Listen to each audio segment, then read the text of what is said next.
मेरी आंखों के सामने बड़ी तादाद में मौजूद तारापुर के नौजवान बुजुर्ग, मेरी माएं, मेरी बहनें, भाई बाकी लोग अगर बैठ जाएं राजेश जी के अलावा तो अच्छा रहेगा। थोड़ा सा पीछे हो जाए, इधर देखने दे लोगों को। बहादुरों की सरजमीन मुंगेर, बहुत दिन से ख्वाब था कि आपके बीच में आऊंगा, लेकिन नसीब में यह था कि आपसे चुनाव के दौरान मिलने आऊं और अपने प्यारे भाई साथी राजेश मिश्रा जी के लिए आपसे अपील करने के लिए आऊं, जिनका चुनाव निशान हाथ का पंजा है और ईवीएम में चौथे नंबर पर इनकी बटन है, ये आप याद रखिएगा। नया पाने की चाहत में पुराना छूट जाता है, तुझे अपनाऊं तो मुझसे जमाना रूठ जाता है। मोहब्बत पढ़ने लिखने में बहुत आसान है, लेकिन मोहब्बत को निभाने में पसीना छूट जाता है। तारापुर वालों, बहुत भाग दौड़ के आपके बीच में आया हूं। पिछले 2 दिन से रांची था, अभी सीधे यहां से अभी अखिलेश जी से बात हो रही थी।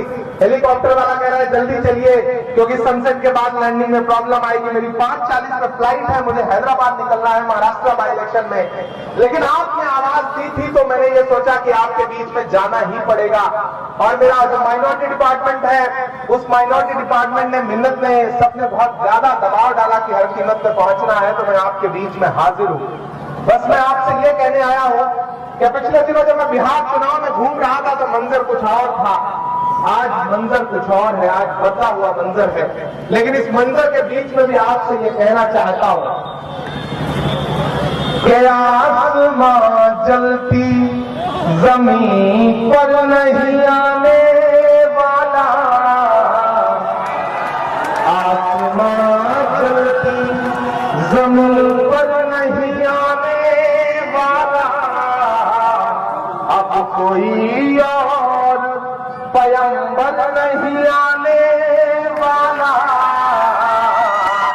प्यार कहती है चलो निचोड़ जाए, प्यार कहती है चलो निचोड़ जाए, अपने हिस्से में समंदर नहीं आने वाला, अपने हिस्से में समंदर नहीं आने वाला।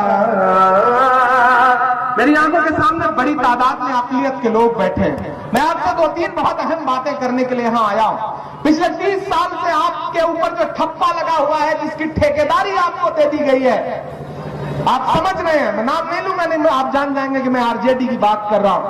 सारा आपका ठेका उनके पास है, आपके वोटों की ठेकेदारी उन्होंने सोच लिया है कि आप उनको नहीं देंगे तो कहां जाएंगे, ये उनके दिमाग में बैठ चुका है। लेकिन यहां खड़ा होकर आपसे 2-3 बातें कहता हूं।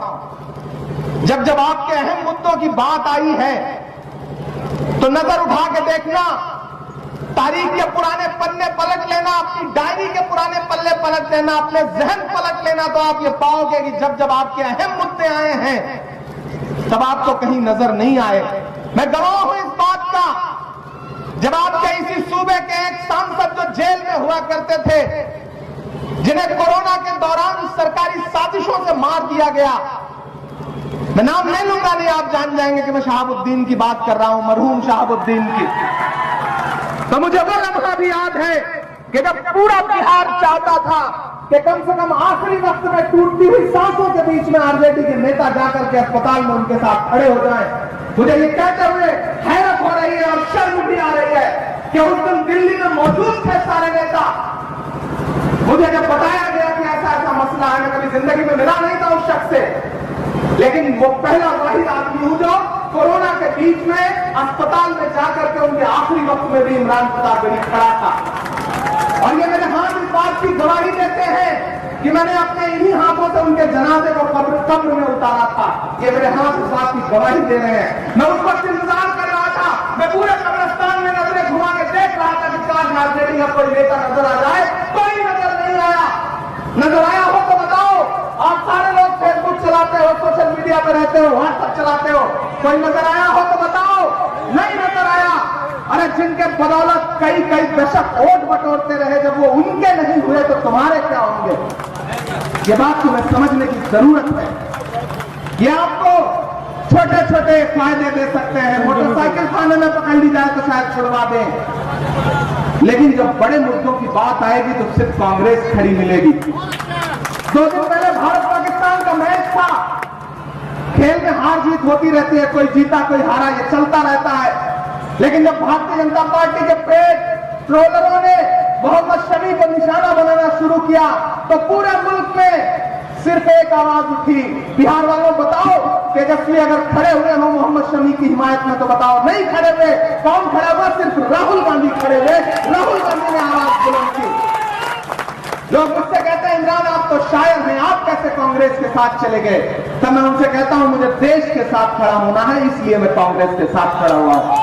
मैं आज राजेश जी के लिए आपसे वोट की अपील करने इसलिए आया हूं कि मेरे भाई जिन्हें लगता है कि पिछले 30 साल से आपकी ठेकेदारी उनके पास है, उन्हें बताओ कि नहीं, हम ठेकेदारी मानने से इनकार करते हैं। यह उपचुनाव है। इस चुनाव के फैसले से न सरकार बनेगी न बिगड़ेगी, लेकिन लोगों का मिजाज जरूर सुधर जाएगा। अगली बार जब आपका कोई आदमी अस्पताल में आखिरी सांसें गिन रहा होगा तो तेजस्वी भी अस्पताल में खड़े नजर आएंगे और उनके बाकी नेता भी खड़े नजर आएंगे। एक बार उन्हें एहसास चुनाव की हम आपकी ठेकेदारी से निकल रहे हैं। आग को पानी का डर बना रहना चाहिए। आप लोगों को डर खत्म कर दिया है, वो डर लाइए। अकलियत के साथियों, तुम्हारे बड़े मसलों पर सिर्फ कांग्रेस लड़ेगी, तुम्हारे लिए कांग्रेस खड़ी होगी। आरजेडी के साथी आएंगे, जेडीयू के लोग आएंगे, बताएंगे अरे कांग्रेस ने आपको क्या दिया आज तक, कांग्रेस ने आपको क्या दिया। इमरान गिनाता है कांग्रेस ने क्या दिया। कांग्रेस ने डॉक्टर जाकिर हुसैन को इस देश का राष्ट्रपति बनाया। कांग्रेस ने फखरुद्दीन अली अहमद को इस देश का राष्ट्रपति बनाया।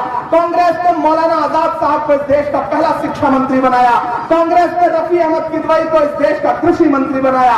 कांग्रेस ने सैयदा अनवर तैमूर को असम का मुख्यमंत्री बनाया। कांग्रेस ने अब्दुल रहमान अंतुले को महाराष्ट्र का मुख्यमंत्री बनाया।